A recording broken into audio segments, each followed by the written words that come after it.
फौजी cement company 80.7 billion के market cap के साथ ऑलमोस्ट 9 के पीई पे ट्रेड होने वाली पाकिस्तान की third largest cement production company है। हमारी आज की डिस्कशन फौजी सीमेंट कंपनी के बारे में है। मेरा नाम अदनान सगीर है और आप हमारा चैनल रेडी सेट इन्वेस्ट देख रहे हैं। फौजी सीमेंट कंपनी को चूज़ करने का मकसद इसकी लास्ट 1 ईयर की परफॉर्मेंस, जिसमें इसने ट्रिमेंडस किस्म का रिज़ल्ट दिया और इन टर्म्स ऑफ जो इन्वेस्टर्स हैं उनको ऑलमोस्ट 100% का जो रिटर्न ऑन इन्वेस्टमेंट दे दिया हुआ है अभी तक। और आगे क्या इसके फ्यूचर में क्या एक्सपेक्टेशन की जा सकती है, शॉर्ट टर्म में क्या ये कोई अच्छी मूव दे सकता है या नहीं दे सकता, तो इसके बारे में बात करेंगे। लेकिन उससे जानने से उस पर जाने से पहले हम जो थोड़ा सा इसका जो बिज़नेस है उसको समझने की कोशिश करेंगे। जैसा कि मैंने आपको अपने ओपनिंग रिमार्क्स में बताया कि 80.7 बिलियन का इसका मार्केट कैप है और ऑलमोस्ट 9 की पीई के साथ जो ये रेवेन्यू जनरेट करती है वो 82.67 बिलियन पर ईयर का इसका रेवेन्यू है, जिसमें से नेट इनकम जो है 8.856 बिलियन रुपीज़ की है। ईपीएस की अगर बात करें तो 3.60 का ईपीएस इसने इस साल दिया और रिटर्न ऑन इक्विटी की बात करें जो स्लाइटली कम है इसके बाकी कंपटीटर से, 12.3% का इसका रिटर्न ऑन इक्विटी है। इन टर्म्स ऑफ अगर इसकी एक्विजिशंस की बात करें तो 2022 में अस्करी सीमेंट को एक्वायर किया एफसीसीएल ने, और उसके बाद अभी रिसेंटली 30 नवंबर 2023 में इसने डीजी खान के अंदर एक अपना जो क्लिंकर का ग्रीन फील्ड प्रोजेक्ट है उसको कमीशन करके लाइव किया। तो फ्यूचर इसका बड़ा प्रोमिनेंट है इन टर्म्स ऑफ पाकिस्तान के करंट जो पॉलिटिकल सेटअप है उसको लेके अगर देखा जाए तो फौजी सीमेंट आपको आने वाले वक्तों में एक अच्छा रिटर्न दे सकता है। इन टर्म्स ऑफ अगर इसके स्टॉक के ऊपर बात की जाए तो क्विकली अगर हम पीएसएक्स पे जाएं और आज के दिन की अगर बात करें तो 32.70 पे ये क्लोज हुआ है ऑलमोस्ट। और अगर इसके फ्री फ्लोट पे जाएं तो 35% का फ्री फ्लोट है। और लास्ट 4 ईयर की प्रोग्रेस देखें तो इसने कंटिन्यूसली अपने आप को एक रेंज के अंदर रखते हुए स्लाइटली ग्रो करने की कोशिश की है। 2.52 का ईपीएस है 2021 में, जो कि 2024 में 3.35 का ईपीएस हो चुका है। क्वार्टर पे बात करें तो 2024 के जो पहला क्वार्टर था उसमें 1.1 का इसका रफली ईपीएस था और 2025 के क्वार्टर 1 में इसका 1.32 का ईपीएस है, जो कि एक बड़ी अच्छी इम्प्रूवमेंट है in terms of earning per share की अगर बात की जाए। रिटर्न की बात करें तो अगर इसके 52 वीक का लो देखें तो 16 रुपये का इसने लो लगाया था और अभी ऑलमोस्ट ये इसने 36 रुपये का इसने टॉप लगाया और अभी ये 32 रुपये के ऊपर कहीं ट्रेड हो रहा है। और अगर हम इसके चार्ट के ऊपर जाएं तो आज हम स्लाइटली एक डिफरेंट अप्रोच लेंगे। आज हम टॉप बॉटम की अप्रोच लेंगे। हम इसके ये मंथली चार्ट पे एक जो कैंडल बनी हुई है यहाँ से इसको एनालाइज करते हुए नीचे जाएंगे और कुछ हमारे जो सिंपल और सीधे जो इंडिकेटर्स हैं जब हम उनको अप्लाई करेंगे और जानने की कोशिश करेंगे कि क्या हमें इस स्टॉक के अंदर आना चाहिए या नहीं आना चाहिए और किस तरह के रिटर्न ये आपको स्टॉक दे सकता है। तो वीडियो को आखिर तक लाजमी देखें।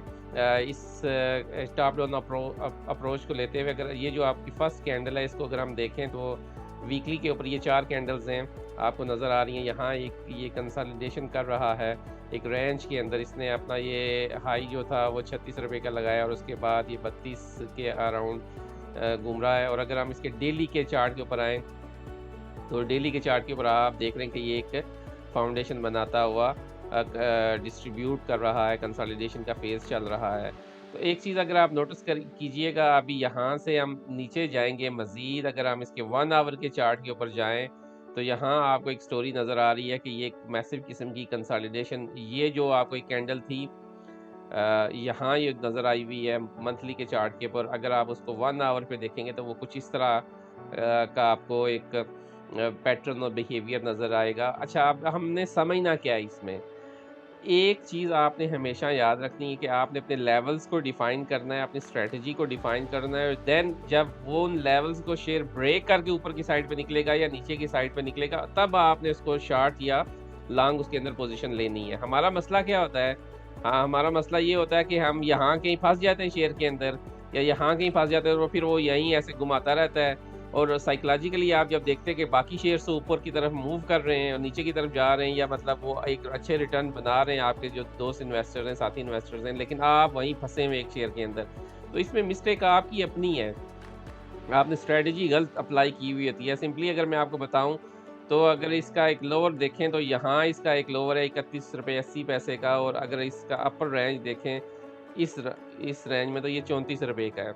अब अगर आप इसमें फंसे हुए यहाँ, तो आपको पता है कि यहाँ कंटिन्यूसली ये एक इन इन लेवल्स के ऊपर जो स्टॉक है वो कंटिन्यूसली अप साइड और डाउन साइड में मूव दिखा रहा है। तो अब आपने करना क्या है? यहाँ आपने इंतज़ार करना है अपॉर्चुनिटी का। आपने यहाँ बीच में नहीं कूदना। यहाँ आप अगर बीच में कूदेंगे तो 2 नुकसान होंगे आपको। एक तो आपका पैसा ब्लॉक रहेगा, दूसरा आपका टाइम बर्बाद करेगा शेयर ये, ठीक है?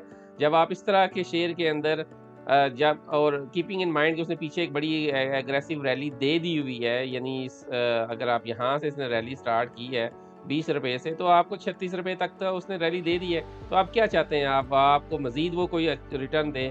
अब अगर आपने यहाँ ये पिछली सारी रैली मिस की हुई है, तो यहाँ फिर आपने जब ये देखा है कि शेयर कंसोलिडेशन फेज़ में चला गया है या साइडवेज़ में हो गया है, तो आपने वेट करना है अपॉर्चुनिटी का, आपने घुसना नहीं है इसमें। जब आप इसमें आएँगे, तो मैंने जैसे आपको बताया 2 बातें तो फॉर श्योर होगी, एक आपका टाइम बर्बाद होगा और आपका पैसा स्टक रहेगा। और उसके साथ अगर आप देखेंगे तो मार्केट के अंदर इसी सेक्टर के अंदर डिफरेंट जो शेयर्स हैं वो मूव कर रहे हैं, या किसी और सेक्टर के अंदर आप वो अपना पैसा एम्प्लॉय अगर करेंगे तो आपको अच्छे रिटर्न्स मिलेंगे। जैसे आज के दिन में फर्टिलाइज़र और बैंक्स ने ट्रिमेंडस परफॉर्म किया है। अगर आप उन सेक्टर्स में एक्सपोज़र नहीं है, उनके अच्छे स्टॉक्स में एक्सपोज़र नहीं है आपको, तो आपका पैसा तो यहाँ स्टक है।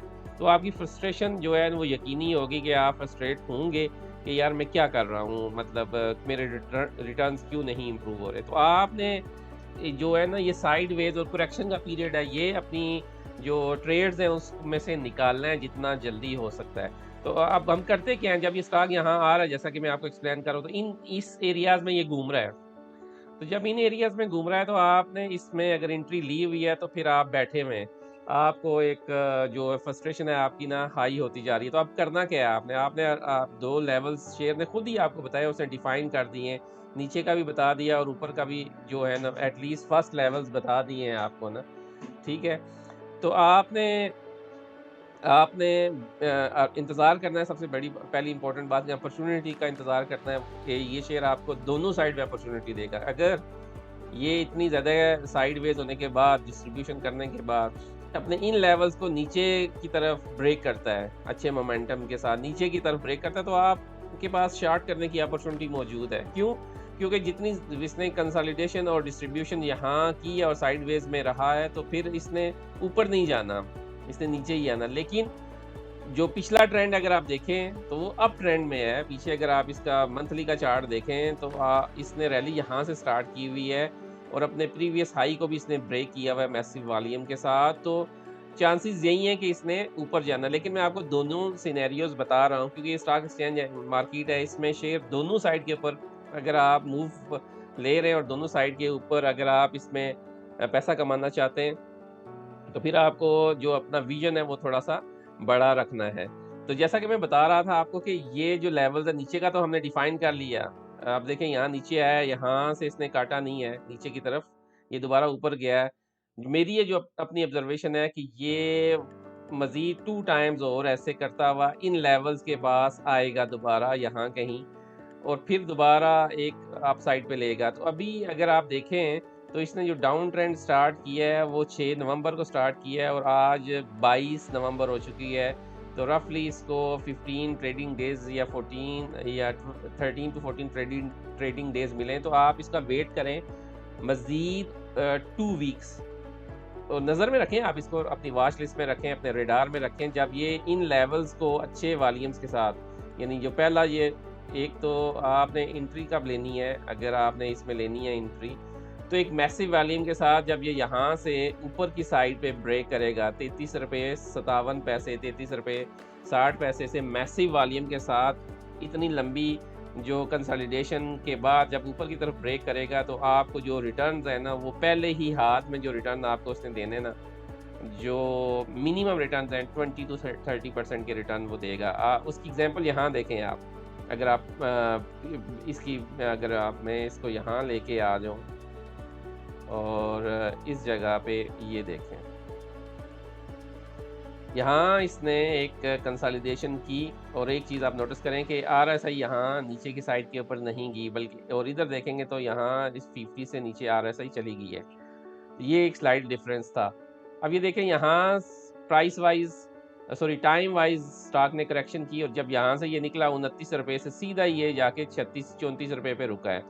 तो ऑलमोस्ट इसने आपको 20 to 30% का रिटर्न दे दिया है। यहाँ 20% का तो सीधा 20-25% का रिटर्न सीधा दिया है जब इसने यहाँ से टाइम वाइज करेक्शन की और यहाँ से निकल के ये ऊपर आ गया। सिमिलरली अगर बिल्कुल सेम इसी तरीके से अगर आपने ये लेवल्स आइडेंटिफाई कर लिए हैं जैसा कि मैंने आपको बताया है, अगर मैं इसको बड़ा कर लूँ, ये देखें ये आपके पास लेवल्स आ चुके हैं, ठीक है। और अगर हम इसके ऊपर बोलिंगर बैंड लगाएं जो अक्सर मैं आपको बताता हूं, तो बेसिकली बोलिंगर बैंड के बारे में मैंने अक्सर आपको बताया कि ये बेसिकली वोलेटिलिटी बैंड है जो +2 और -2 की स्टैंडर्ड एविएशन के दरमियान मूव करता है। अब जो हमने लेवल्स डिफाइन किए हैं, अगर आपको ये मेरी लाइन नज़र आ रही है, ये 31.77 का रफली लेवल है। और ये बोलिंगर बैंड में भी जब ये वोलेटिलिटी बैंड है, जैसे भी मैंने आपको बताया कि अगर नीचे से ऊपर वाली साइड पे जाएगा तो यहाँ जाके ये अपना जो है ना मूव ख़त्म कर देगा और यहाँ से जब ये नीचे आएगा तो समवेयर यहाँ कहीं आके ना ये अपना मूव ख़त्म करेगा। तो इसी के दरमियान ये देखें घूम रहा है कंटिन्यूसली, एक जो है ना रेंज के अंदर, साइडवेज के अंदर आपका स्टॉक घूम रहा है। तो आपने आराम से अपॉर्चुनिटी का वेट करना है, अपनी वॉच लिस्ट में इस शेयर को रखें। जैसे ही इसके वॉल्यूम्स में इम्प्रूवमेंट आए अभी तो, और ये जो लेवल्स है ये ब्रेक करे जो मैंने आपको बताए लेवल्स, इनको ब्रेक करने के बाद जब ये स्टॉक ऊपर की साइड पे मूव करे और आपने एंट्री लेनी है यहाँ कहीं, ठीक है, तो ट्रस्ट मी है आपको 20% तो सीधा रिटर्न देगा, सीधा, इसमें कोई इफ एंड बट नहीं है, सीधा। और अगर नीचे की साइड पे जाएगा तब भी आपको फ़ायदा है, यानी यहाँ से आप लॉन्ग कर सकते हैं तो यहाँ से आप शॉर्ट करें इसको ना।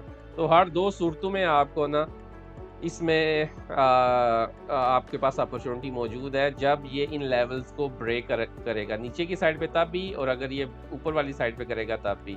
तो ये एक अच्छी अपॉर्चुनिटी है, आप इस स्टॉक को अपनी वॉच लिस्ट में रखें। ग्रीडी ना हो इस एरियाज़ में, साइडवेज एरियाज़ में मत आएँ स्टॉक्स के अंदर, क्योंकि आपने देखा है कि यहाँ शायद आपको लगा होगा कि ये इसने थोड़ा अर्सा टाइम बिताया और यहाँ ज़्यादा अरसा ये रुका हुआ है स्टॉक। तो उसकी जो रीज़न है वो यही है कि इसने एक लंबा रिटर्न पीछे दे दिया है और यहाँ अब इसने थोड़ा टाइम ऊपर बिताना है, सांस लेना है। जैसे एक अच्छा जो क्या कहते हैं रनर है ना, वो एक लंबी रेस के बाद थोड़ा सस्ताता है, रेस्ट करता है। सेम इसी तरह ये स्टॉक्स का भी यही हिसाब है। जब इसने इतना मैसिव आपको ये यहाँ से स्टार्ट किया, फिर यहाँ थोड़ी टाइम वाइज करेक्शन की, फिर ऊपर गया, फिर यहाँ थोड़ी टाइम वाइज करेक्शन की, इसी तरह सीढ़ियाँ बनाता हुआ जा रहा है। ये देखें, अगर हम इसको वीकली पे देखें तो आपको क्लियर नज़र आएगा। ये देखें, यहाँ से ये ऊपर गया, ठीक है, 21 रुपये पे, फिर यहाँ इसने थोड़ा सा सांस लिया, टाइम वाइज करेक्शन थोड़ी की, फिर ऊपर चला गया, फिर टाइम वाइज करेक्शन की। जब मैं टाइम वाइज कहता हूँ तो आप देखें प्राइस के अंदर कोई ख़ास फ़र्क नहीं आया, ठीक है। और यहाँ पे आप देखें RSI कंटिन्यूसली एक रेंज के अंदर है। तो आप सेम ही इसी तरह का कुछ आगे भी एक्सपेक्ट कर सकते हैं, क्योंकि यहाँ इसने आप देखें 80 की RSI को ऊपर तक टच किया हुआ था इसके वीकली के ऊपर। तो इसको थोड़ी सी कंसोलिडेशन ये करेगा और उसके बाद आपने जब ये वाले लेवल्स हैं इसने ब्रेक करना है और आपने एंट्री लेनी है, तो आपको डायरेक्ट सीधा ही ना 15 to 20 to 25% तक के रिटर्न्स दे देगा।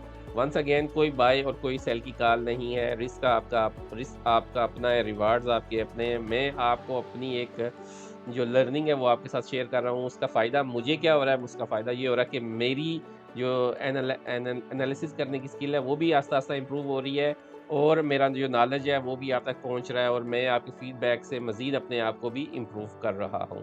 तो इसी के साथ हम डिस्कशंस को कंक्लूड करते हैं। आप अपना बहुत ज़्यादा ख्याल रखें, अपने फीडबैक से हमें आगाह कीजिए। अगर आप किसी पर्टिकुलर स्टॉक के बारे में जानना चाहते हैं तो आपका वीडियो डिस्क्रिप्शन में हमारा नंबर व्हाट्सएप का मौजूद है, आप हमसे रब्ता कर सकते हैं। और हमारी टीम में से कोई बंदा या पर्सनली मैं आपको विद इन 24 टू 48 आवर्स आपको रिप्लाई करेंगे। तो इसी के साथ हम अपनी डिस्कशन को कंक्लूड करते हैं। अपना बहुत ज़्यादा ख्याल रखें। अस्सलाम वालेकुम वरहमतुल्लाहि वबरकातुहू।